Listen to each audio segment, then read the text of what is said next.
So Jupiter is going to go into Cancer fairly shortly. And so, yeah, it's going to go into Cancer. You know, your fourth house is, I'm sorry, Pisces. From Pisces, you are Pisces' fourth house. I don't know why I was specifically instructed to tell you that. So from Pisces, which Pisces is your 10th house, Gemini. And Saturn is in Pisces, right? So you're learning perhaps something very important about your home life. Or you will, or it's going to be coming in. We have the Queen of Wands. We have the Nine of Pentacles. And the Nine of Pentacles is looking at the Queen of Wands. I see a reflection of yourself, or you're going to be seeing a different side of yourself, or you're going to come to your other half. I'm not saying that because you're a Gemini. I don't believe that Geminis have duality like that. I think, like, all right, Gemini, you out of all signs know that what you do is not what you are, right? It's just a costume, so to speak. It's more like, and it is, right? Like, it's like a play, theater. It's like, okay, well, I'm a mother because I have kids, not because that's not who I am innately, right? You're not a parent or a teacher or a tarot reader, maybe an influencer. You're not really what you are to the public. It's a display, which we all do, right? No one's an exception of the situation, right? We all come as a projected energy. Who we are within ourselves is how we cultivate those identities and whether we integrate it.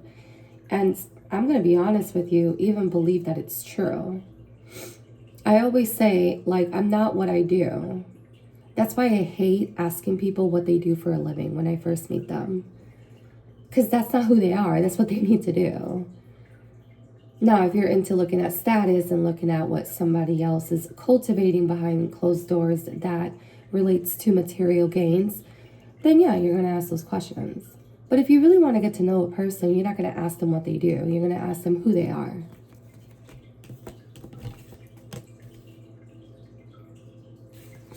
And then we have Virgo.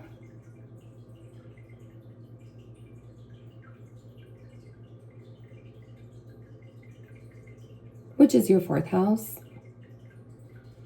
Like, there's a lot of mirroring happening right now.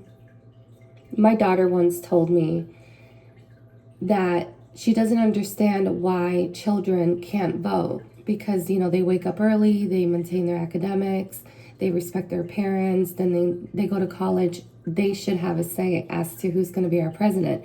And she was in 5th grade when she told me that. And then she just recently told me that she believes that children should have a say if their parents should have any more kids. And I'm like, I didn't know what to say to that. I still don't know what to say. 444.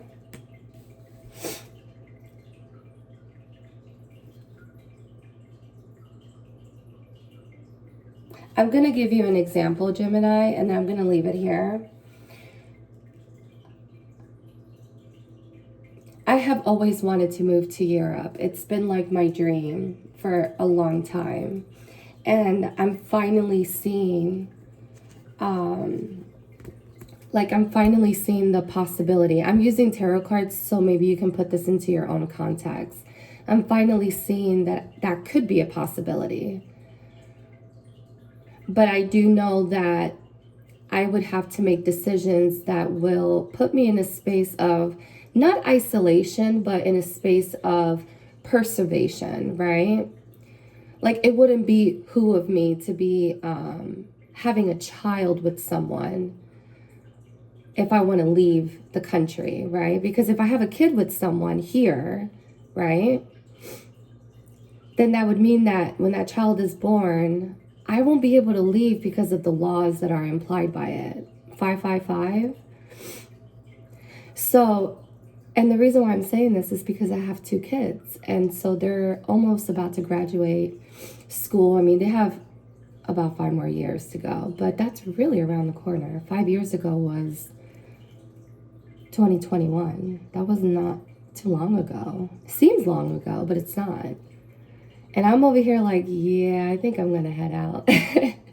So I have to behave and plan and choose carefully, because if I don't, I may trick myself out of what I truly want.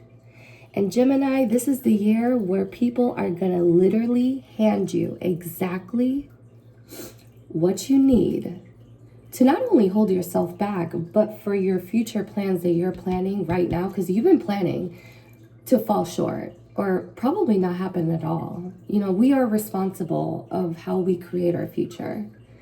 So if you, okay, let me put it this way. If you are dating a guy, this is an example, and you're talking to him and he's already lying on you.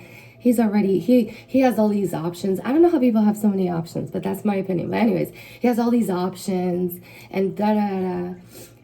And you pop a baby for him, you're literally choosing a generational loophole that could potentially, you know, it could become a generational curse over time. In other words, procreating effectively and not procreating with these men. And I'm sorry, I'm just going to say it. And I'm sorry, it also goes to women that are not ethically, morally, spiritually, emotionally, mentally, and physically equipped to raise a child. I always say a child doesn't hold you back. It's the person in which you procreate it with. That's the person that holds you back. All right, I'm going to leave it there. Bye.